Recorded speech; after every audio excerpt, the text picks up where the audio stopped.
我啱啱咧就收到一個朋友打電話俾我，就話我聽，喂，陳 Sir，我有好多裝修師傅就上我屋企話可以申請一個叫做有需要人士維修自住物業津貼計劃，係咩嚟㗎？8萬蚊津貼。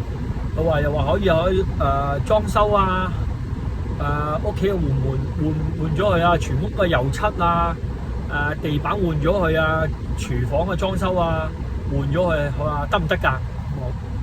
其實咧，我要解釋俾大家聽，其實咧係唔得嘅。點解唔得咧？佢係需要有啲咩資格咧？首先，你申請嘅計劃就需要我講俾大家聽個流程先非常之要清晰，要俾大家香港市民要了解，唔好俾一般我哋嘅行家去誤導咗，或者我哋可能我哋啲行家都唔清晰嘅，咁所以俾大家要清晰呢個計劃嘅。講多次，呢個叫做有需要人士維修自住物業津貼計劃，係政府資助8萬蚊嘅。佢個流程係點嘅咧？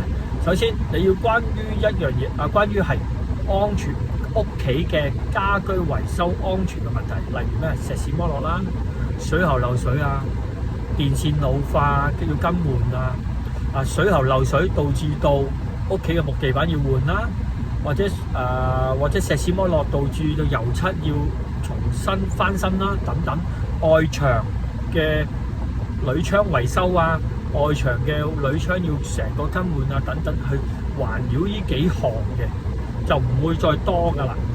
如果係話我可以木門要換啊，鐵閘要換啊，廚房要換啊，等等咧係唔得嘅，係唔包括在內嘅。咁你報價可以照報，但問題佢唔會批俾你，市建重建局係唔會批俾你。個流程係點嘅咧？第一，首先咧我哋填好份 form，首先個申請人要超過60歲，同埋佢係個單位係佢自己個名嘅。第一，第二，第三就係佢係要經過入息審查嘅上限嘅。咁內容咧就會喺呢份表入邊會有寫清楚俾大家。跟住之後，你揾一間裝修公司幫你去報價入紙申請，係啦。跟住之後你可以自己寄去又得，或者自己親身嚟又得。咁我啱啱咧就入咗去啦，咁就叫做去邊度咧？叫長沙灣汝州西街770號，喺地下嚟嘅。係呢個全香港嘅唯一嘅辦事處嚟嘅，係叫市區重建局。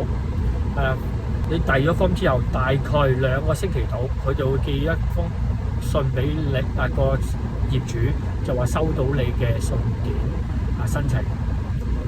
之後就大概由申請技術方嘅3個月度咧，佢就會有市建重建局嘅審批人員會上去你屋企去審批。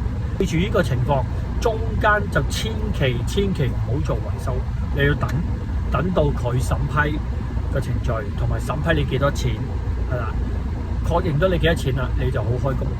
OK， 呢個情況係咁嘅。第二樣嘢，開工之後，佢唔會話俾錢你嘅即刻，你要俾錢照好似同裝修公司去申請呢個合約，咁你同佢，譬如你申請10萬蚊。佢批咗俾你8萬蚊嘅，你咪做咯。咁你個裝修公司你照俾個10萬蚊㗎啦。10萬蚊係做啲咩咧？咁你咪同佢傾啦個內容咯。做好晒之後，完成晒成間工程嘅大概2個月到左右啦。咁你咧再去打翻俾市建局、重建局，同叫翻阿 Sir 上你屋企度睇睇有冇問題。佢哋會寫翻個完工報告，話完工咗啦，影翻啲相，咁批翻你個8萬蚊，係啦，係咁嘅情況。咁大概都審批嘅程序都2個月到啦，2個月到係會過錢翻入去，直接俾翻個業主嘅，入翻去戶口嘅。呢個就係市建重建局去俾呢個計劃出嚟嘅8萬蚊資助嘅。希望大家了解清楚，唔誤解係乜嘢裝修都可以申請到，同埋呢個計劃真係要大家要用啊！唔好嘥咗佢呢個係60歲以上就得㗎啦。希望幫到大家呢個資訊，有問題嘅可以聯絡我哋維修王，點樣幫到大家。